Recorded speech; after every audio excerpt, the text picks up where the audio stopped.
सर्वप्रथम मी Tirupati regalia phase 2 संस्थेच्या सर्व सभासदांना कॉंग्रॅच्युलेट करतो. आपलं 100 किलोवॅटचा सोलर प्रोजेक्ट कंप्लीट झालेला आहे. हा प्रोजेक्ट ॲटमॉस्फिअर या कंपनीने करून दिलेला आहे.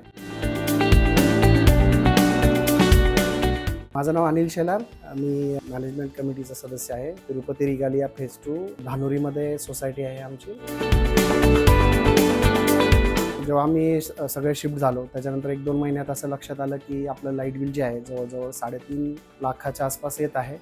त्याच्यानंतर जसे जसे सगळे सदस्य आले त्यानंतर लाईट बिल ते वाढतच गेलं. याच्यामध्ये आपले 3 मीटर मेन आहेत.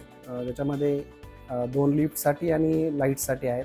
ते कॉमन आहे, ज्याच्यामध्ये पंप्स वगैरे ते चालतात, क्लब हाऊस, स्विमिंग पूल. मग याच्यामध्ये आपल्याला सोलर टाकायची गरज आहे असं लक्षात आल्यानंतर मल्टिपल व्हेंडरसाठी आपण कॉन्टॅक्ट केला, ज्याच्यामध्ये जवळजवळ 7 ते 8 व्हेंडर्सनी आपल्याला कोर्स दिला होता. हे करत असताना आपल्याला ॲटमॉस्फिअर यांच्याशी कॉन्टॅक्ट झाला. त्यांनी आपल्याला बरीच हेल्प केली. टेक्नॉलॉजिकल गोष्टी ज्या आहेत, पॅनल्सचे प्रकार, इन्व्हर्टरचे प्रकार, कुठल्या कुठल्या टाईपमध्ये किती इफिशियन्सी वगैरे आहे. दुसरी एक टेक्नॉलॉजी आहे त्याच्यामध्ये एकच इन्व्हर्टर आहे, सोलर एज म्हणून. तर त्याच्यामध्ये ते ऑप्टिमायझर लावतात. प्रत्येक 2 पॅनलमागे एक ऑप्टिमायझर असतं. टेक्निकल बाबतीत जर म्हटलं तर त्यांनी मार्गदर्शन चांगलं केलं. सर्व गोष्टी व्यवस्थित सांगितल्या. कुठून वायरिंग वगैरे कशी येईल, अर्थिंग वगैरे काय आहे, ह्या गोष्टी पण पूर्ण डिटेल त्यांनी सांगितल्या.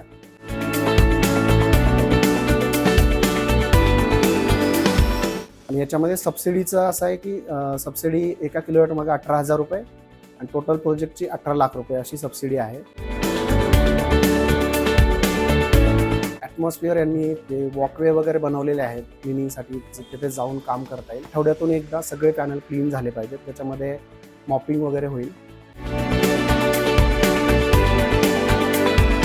ॲटमॉस्फिअरने काम वगैरे कसं केलं तर पहिलं तर त्यांनी मार्गदर्शन चांगलं दिलं. सुरुवातीलाच डिफरंट टेक्नॉलॉजी वाईज ज्या पर्स्पेक्टिव्ह वाईज ज्या माहिती त्या सगळ्या दिल्या. सर्व बाबतीत वेळोवेळी मदत केली. त्यांना सांगितल्यानंतर त्यांनी इमिजिएट काम सुरू केलं.